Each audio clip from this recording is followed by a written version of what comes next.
Good evening. I would like to discuss how the tragedy of 9/11 has impacted my life and why I feel it should be memorialized in our community. Prior to 9/11, I remember being a child running outside at the sound of a plane just to get a better glimpse of it as it passed over our home. For a child who's never flown before, it was an amazing experience and pretty magical to watch. It wasn't until about the age of 15 that I had my first flight. I flew my first plane.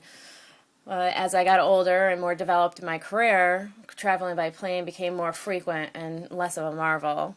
Still, as a frequent flyer, I would, continue to look up whenever I would hear a plane pass. However, instead of marveling at the reality of flight, I would often think about the passengers it was carrying, wondering where they were headed, what they were experiencing.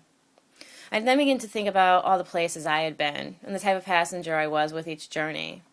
I remember being an ambitious passenger traveling cross country for a new job, an excited passenger traveling on my way to Hawaii, a concerned passenger traveling to see a friend in need, and more often than not, I was a tired passenger looking forward to my return home. While looking up at the sky, I'd also think of all the well wishes I would receive from family members, loved ones, and friends before each voyage. The I love yous, along with the hopes and prayers for my safe return. Sadly, in the aftermath of 9/11, my view of planes in flight changed from simple wonder and self-reflection to fear and anxiety.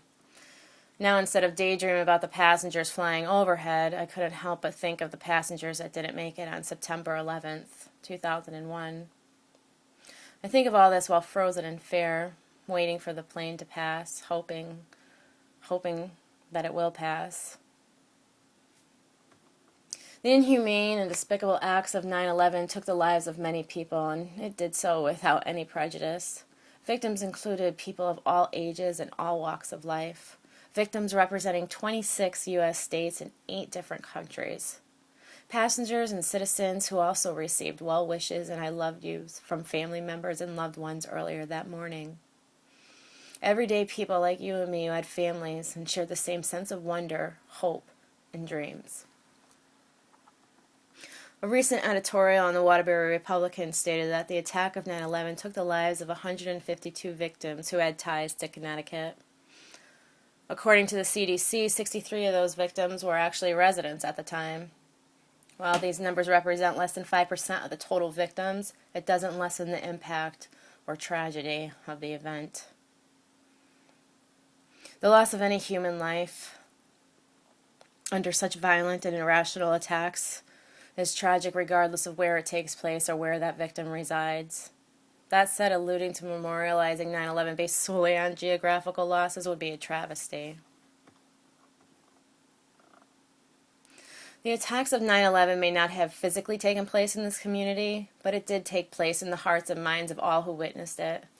The geographical knowledge of where the victims lived pales in comparison to how they lived.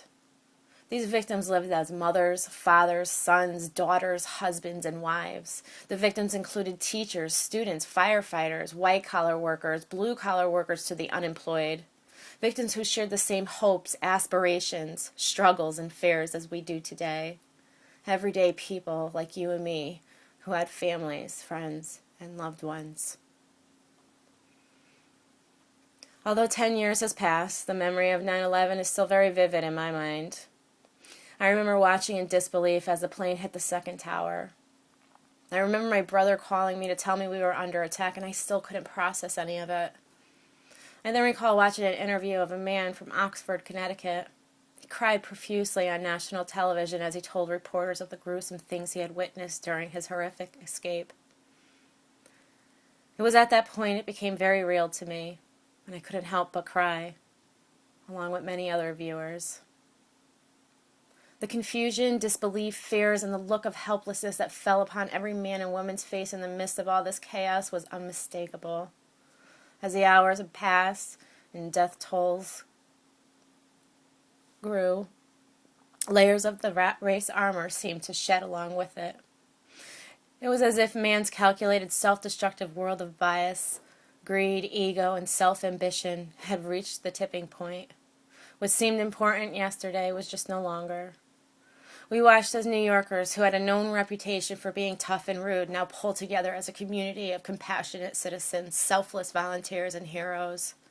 It quickly became clear that we as U.S. citizens needed to follow suit, that in order to recover and heal from this catastrophic event, we needed to create a united front toward humanity. It is with all this in mind that I humbly request that we reserve September 11th, that we set aside this day to recapture that sense of community in honor of the 9/11 victims. A day of quiet reflection, community, volunteerism, and compassion would be a great tribute to honoring them. A day that begins with a silent vigil in memory of these victims, and throughout the day exercises deep gratitude for all that we share in common with these victims, but still have. Our sense of wonder, ambition, hopes, dreams, and most of all, our lives and the lives of our loved ones. Thank you.